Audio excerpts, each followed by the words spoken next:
गांव में तो सब जगह अकाल की परिस्थिति हो गई है। लगता नहीं कि अब इस गांव में ज्यादा दिन रुकना ठीक होगा। काम के लिए बाहर गांव तो जाना ही पड़ेगा। श्याम काम की तलाश में दूसरे गांव की ओर निकल पड़ता है। चलते चलते वह गुरदासपुर गांव में आ जाता है। वहां उसका रहने का कोई ठिकाना नहीं था और उसके पास कोई काम भी नहीं था।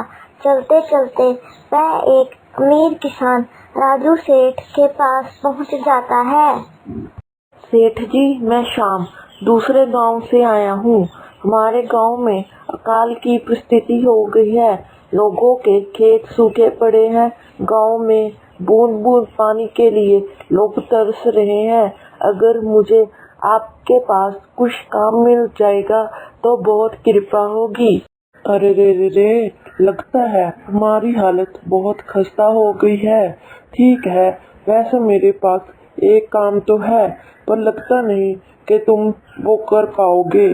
सेठ जी, आप चिंता ना करें, मुझे आप कोई भी काम दे सकते हैं। मैं वह काम पूरी मेहनत और ईमानदारी से करूँगा। अच्छा ठीक है श्याम, तो कान खोलकर सुन लो। मेरे पास 50 एकड़ जमीन है, जिस पर मैंने फूल और सब्जियां उगाई है।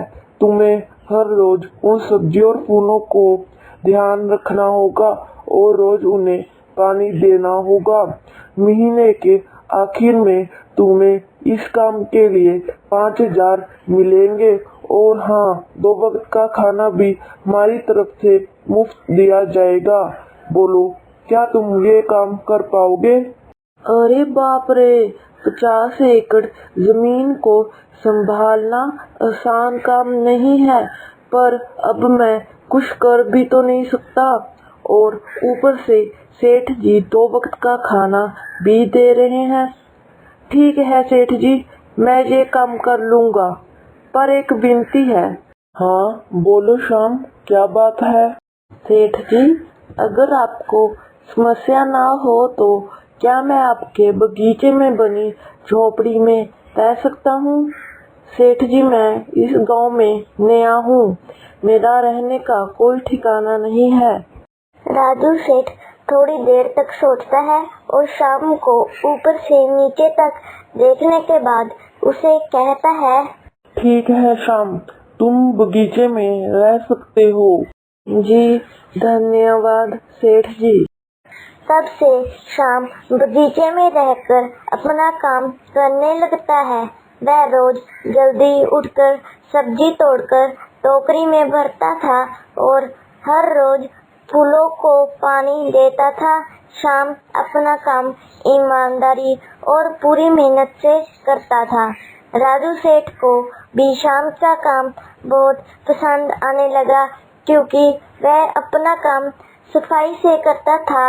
एक दिन राजू सेठ शाम को बुलाकर उससे बोलता है, श्याम, मुझे तुम्हारा काम बहुत पसंद आया है। तुम फूलों और सब्जियों का अच्छा ख्याल रख रहे हो, इसलिए सब्जियों और फूलों की गुणवत्ता भी बढ़ गई है और पहले से ज्यादा सब्जियां बिक रही है। इसलिए मैं आज से तुम्हारी तनख्वाह बढ़ाकर पूरे 6,000 कर रहा हूँ। आपका बहुत बहुत धन्यवाद सेठ जी। कुछ दिन ऐसे ही बीतने लगते हैं। शाम राजू सेठ के पास बहुत मेहनत और ईमानदारी से काम करता है। धीरे धीरे शाम के पास अच्छा खासा रुपया जमा हो जाता है, जिससे वह अपने लिए छोटा सा रहने लायक एक कुटिया बनवा लेता है। तब से शाम राजू सेठ के पास बगीचे में काम करने आता और 2 वक्त का खाना खाकर घर सोने के लिए चला जाता था। कई साल ऐसे ही बीत जाते हैं। शाम की मेहनत के कारण उसके पास अच्छा खासा रुपया जमा हो जाता है। एक दिन शाम राजू सेठ से बोलता है, सेठ जी, आजकल गांव में चोरी की समस्या बहुत बढ़ गई है और मेरे पास कुछ रुपए भी जमा है जो मैंने अपने घर में रखे हुए हैं, पर मुझे उन पैसों की चोरी की चिंता हो रही है। आपको तो पता है कि मैं दिन भर आपके पास ही काम करता हूँ और सिर्फ रात में ही घर सोने जाता हूँ, इसलिए मुझे रोज उन पैसों की चोरी की चिंता सताती है। हाँ श्याम, तुम बात तो बिल्कुल सही कर रहे हो। आए दिन गांव में नए नए चोरी के किस्से सामने आ रहे हैं और दिन भर तो तुम्हारा घर खाली ही रहता है और चोरी होने की संभावना तो जरूर है। राजू सेठ थोड़ी देर सोचता है और फिर शाम से कहता है, देखो श्याम, ऐसे समय तो गांव में एक ही ऐसी जगह है जहां पर तुम्हारा धन सुरक्षित रह सकता है और वो है जमींदार का घर। क्या जमींदार का घर? हाँ श्याम, इस गांव में जमींदार बहुत ईमानदार और दयालु है, ऐसा मैंने कुछ लोगों से सुना है और उनके घर पर बहुत सारे पहरेदार भी हैं, तो चोरी होने की संभावना तो बहुत कम है। तुम अपने पैसे उनके पास रख सकते हो। अच्छा, ऐसा है क्या सेठ जी? ठीक है, फिर आज ही मैं जमींदार जी से मिलकर बात करता हूँ और उन्हें अपनी समस्या बताता हूँ। उस दिन शाम जमींदार जी के घर उनसे बात करने जाता है। तुम रुको, अंदर आए जा रहे हो, वहीं रुक जाओ। जी, मुझे जमींदार जी से मिलना है, मुझे उनसे कुछ काम है। क्या काम है तुमको उनसे, मुझे जरा बताओ। जी, मुझे कुछ पैसे रखवाने थे उनके पास, यही काम के लिए आया था मैं। अच्छा ठीक है, तुम अंदर आ सकते हो।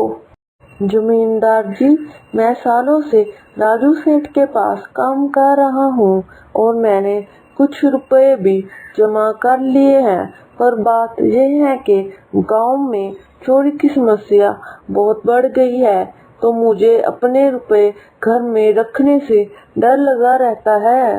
अच्छा, कितने रुपए जमा किए हैं तुमने? जमींदार जी, यही कोई 5 से 6 हजार होंगे मेरे पास। वाह, ये तो बड़ी रकम है।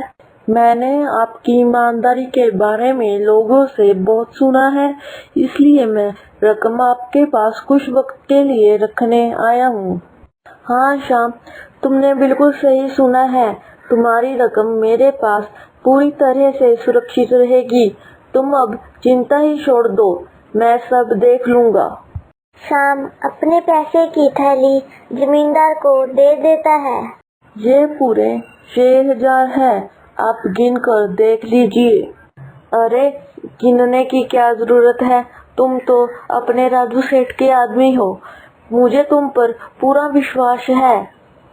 जमींदार जी, आपका बहुत बहुत धन्यवाद। अब मुझे चोरों का कोई डर नहीं है, क्योंकि मेरे पैसे सुरक्षित हाथों में है। अरे श्याम, कोई बात नहीं, धन्यवाद तो मुझे बोलना चाहिए जो तुम मेरे पास आए अपने रुपए रखने के लिए। शाम अपने पैसे जमींदार को देकर अपने घर चला जाता है। हाँ श्याम, तुम्हारे पैसे मेरे हाथों में ही अच्छे लगते हैं। ऐसे ही शाम ईमानदारी और मेहनत से राजू सेठ के यहाँ काम कर रहा था। देखते ही देखते 2 साल ऐसे ही बीत जाते हैं। एक दिन शाम सोचता है, अब बहुत साल हो गए राजू सेठ के यहाँ काम करते हुए। वैसे सेठ जी तो बहुत अच्छे इंसान है, पर सोच रहा हूँ कि खुद की जमीन लेकर उस पर मेहनत करूँ, तभी मैं बड़ा आदमी बन सकता हूँ। अब जो मेरे पास थोड़े कुछ पैसे हैं और जो जमींदार के पास कुछ पैसे संभालने के लिए दिए हैं, वह जमा करके थोड़ी जमीन खरीद लूँगा। आज ही जमींदार से मिलने जाता हूँ और अपने ये सोचकर शाम जमींदार जी के पास घर चला जाता है। जमींदार जी, मैं अपने रुपए वापस लेने आया हूँ। मैंने आपको 6,000 रुपए दिए थे संभालने के लिए। अरे भाई साहब, मैंने पहचाना नहीं आपको। वैसे कौन हो आप? अरे जमींदार जी, मैं श्याम हूँ। पिछले साल मैंने आपको पैसे संभालने के लिए दिए थे, याद आया कुछ? अरे भाई साहब, मेरे पास कितने सारे लोग आते जाते हैं पैसे रखने के लिए। सभी के साथ मेरा अच्छा व्यवहार होता है। वैसे आपके पास कोई कागजात है क्या? क्योंकि मैं हर व्यक्ति से कागज पर ही व्यवहार करता हूँ। किसने कितने पैसे दिए हैं, किसने कितने पैसे रखे हैं, सबका व्यवहार रहता है मेरे। जमींदार जी, ये क्या बात कर रहे हैं आप? आपकी ईमानदारी देखकर ही मैंने आपको पैसे दिए थे संभालने के लिए, और आप अब ऐसी बातें कर रही हैं। कृपया करके मेरे पैसे मुझे वापस कीजिए। हाँ श्याम, मैं ईमानदारी से ही काम करता हूँ, इसलिए तो तुमसे मैं डॉक्यूमेंट्स मांग रहा हूँ। क्या तुम्हें पता नहीं, जब तुम किसी से पैसों का व्यवहार करते हो तो तुम्हें स्टैम्प पेपर पर लिख कर देना पड़ता है। तुम किसी से भी पूछ सकते हो। नहीं जमींदार जी, मैं आपके पैर पड़ता हूँ, कृपया करके मेरे रुपए मुझे दे दीजिए। बड़ी मेहनत से मैंने वो पैसे जमा किए थे, मुझ पर ऐसा अन्याय ना करें। अरे क्या ये झूठ मूठ का रोना धोना लगाया है? लगता है तुम ढोंगी हो और मेरी ईमानदारी और भोलेपन का फायदा उठाकर मुझसे ये रुपए लेने आए हो। रुको, तुझे अभी सबक सिखाता हूँ। जमींदार अपने आदमियों को बुलाकर श्याम की पिटाई करने को कहता है। इसे तब तक मारो जब तक ये बेहोश ना हो जाए। इस 2 कौड़ी के आदमी ने मेरी ईमानदारी पर सवाल उठाया है, इसे छोड़ना मत। जमींदार के आदमी श्याम को डंडे से खूब मारते हैं। फिर श्याम दुखी होकर अपने घर चला जाता है। श्याम के शरीर पर घाव के निशान स्पष्ट दिखाई दे रहे थे। 2 दिन से श्याम घाव के दर्द के कारण राजू सेठ के घर काम के लिए नहीं जा पाता है। इसलिए अगले दिन राजू सेठ श्याम के पास आ जाते हैं। वह देखते हैं कि श्याम खाट पर सो रहा है और वह बड़ा ही चिंता में नजर आ रहा है। श्याम भाई, तुम 2 दिन काम पर क्यों नहीं आए? क्या हुआ भाई? तबीयत ठीक है ना तुम्हारी? कुछ समस्या है क्या? अरे सेठ जी, आप खुद यहाँ आए हो। आप खबर भिजवाते तो मैं खुद चला आता। अरे श्याम, कोई बात नहीं। तुम्हें देखकर लगता है तुम बीमार हो। क्या हुआ है तुम्हें? राजू सेठ, क्या बताऊं, जिस जमींदार के पास पिछले साल मैंने अपने पैसे संभालने को दिए थे, वो आज मुझे पैसे वापस नहीं करना चाहता। वो बहुत लालची इंसान है। वो लोगों को ठग रहा है, और जब मैंने बाद में गिड़गिड़ाना शुरू किया तो उसने डंडे से मार मार कर मेरी पिटाई करवा दी और मुझे वहां से धक्के मारकर निकाल दिया। अरे बाप रे, ये तो बड़ा ही गंभीर विषय है। मैंने तो जमींदार के बारे में अच्छा ही सुना था, पर मुझे भी नहीं पता था कि वो इंसान इतना गिरा हुआ है। तभी मैं सोचूं, हर साल उसकी संपत्ति इतनी ज्यादा कैसे बढ़ रही है। मुझे माफ कर दो श्याम, मैंने ही तुम्हें जमींदार के पास जाने को बोला था। गलती तो मेरी भी है। नहीं राजू सेठ, आप तो मेरा अच्छा ही सोच रहे थे। ये तो उस जमींदार का लालच है। अब लगता नहीं मेरे पैसे उस जमींदार से वापिस मिलेंगे भी। श्याम, मेरे पास एक तरकीब है जिससे मैं तुम्हारे पैसे तुम्हें वापस दिला सकता हूँ। राजू सेठ श्याम को सारी तरकीब बताता है। ठीक है सेठ जी, हे ऊपर वाले, ये तरकीब कामयाब होने देना। अगले दिन राजू सेठ बहुत सारे पैसे को एक सूटकेस में भरकर खुद जमींदार के घर जाता है। अरे राजू सेठ, आप आज खुद यहाँ? बोलो भाई, इस गरीब के घर कैसे आना हुआ? हमारे तो ये सौभाग्य की बात है, आप जैसे धनी आदमी के चरण हमारे घर में लगे हैं। नमस्ते जमींदार जी। अरे जमींदार जी, आप तो मुझे लज्जित कर रहे हैं। वैसे मैं कुछ महीनों के लिए दूसरे राज्यों में व्यापार करने जा रहा हूँ। मैं ये लगभग 10,000 रुपए लाया हूँ। मुझे डर है कि कहीं ये चोरी ना हो जाए। क्या आप मेरे सारे पैसे अपने पास संभाल कर रख सकते हैं? आपके सिवाय इस गांव में और किसी पर भरोसा नहीं कर सकता। अरे राजू सेठ, यह भी कोई पूछने की बात है? मेरे पास आपके पैसे बिल्कुल सुरक्षित रहेंगे। आप निश्चित होकर व्यापार करने जा सकते हैं। अरे इस बार तो बड़ी मछली हाथ लगी है। बार बार ऐसा मौका नहीं मिलता। भारी माल हाथ लगने वाला है। तभी वहाँ पर श्याम आ जाता है। अरे श्याम, अच्छा हुआ तुम आ गए। मैं तुम्हारे पास ही आने वाला था। मुझे माफ करना, उस दिन तुम्हें पहचान नहीं पाया। इतने सारे लोग मेरे पास आते हैं तो जरा परेशानी होती है, पर मैं अपनी बात का बड़ा पक्का हूँ। हाँ रुको, मैं तुम्हारे सारे पैसे भी देता हूँ। जमींदार श्याम के सारे पैसे उसे लौटा देता है। माफ करना श्याम, मेरे आदमियों ने तुम्हारे साथ उस दिन बदतमीजी की। मैं आज ही उनको काम से निकलवाता हूँ। श्याम बिना कुछ बोले वहाँ से चला जाता है। क्या बात है जमींदार जी, आप तो अपनी बातों के बहुत पक्के हैं। तो ठीक है, मैं अपने सारे पैसे आपके पास ही रख सकता हूँ। राजू सेठ इतना बोल ही रहा था कि तभी वहाँ राजू सेठ का नौकर आ जाता है। मालिक, अब आपको शहर के राज्य में जाने की कोई जरूरत नहीं है। अभी अभी व्यापारियों का संदेश आया है और उसने कहा कि वह खुद हमारे गांव में आ रहे हैं। अरे ये तो बहुत बढ़िया बात हुई। अब मुझे इतनी दूर नहीं जाना पड़ेगा। सुन रहे हो ना जमींदार जी, व्यापारी यहाँ आ रहे हैं। अब मुझे नहीं लगता कि ये पैसे आपके पास रखने का कोई मतलब होगा।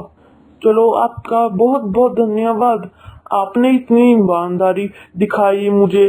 हाँ, पर अगली बार जरूर आपके पास ही आऊँगा। ऐसा बोलकर राजू सेठ और उसका नौकर वहाँ से अपने पैसे लेकर चले जाते हैं। धत तेरी की, ये क्या हो गया? ये तो पैसे चले ही गए और जो शाम के पैसे हड़प लिए थे वह भी चले गए। आपका बहुत बहुत धन्यवाद सेठ जी। अगर आज आप ना होते तो मेरी सारी जमा पूंजी वो जमींदार हड़प लेता। शाम, कोई बात नहीं। जो व्यक्ति मेहनत और ईमानदारी से कमाता है, ऊपर वाला उसका कभी बुरा नहीं होने देता, और जो हराम की कमाई का खाता है उसका कभी अच्छा नहीं होने देता।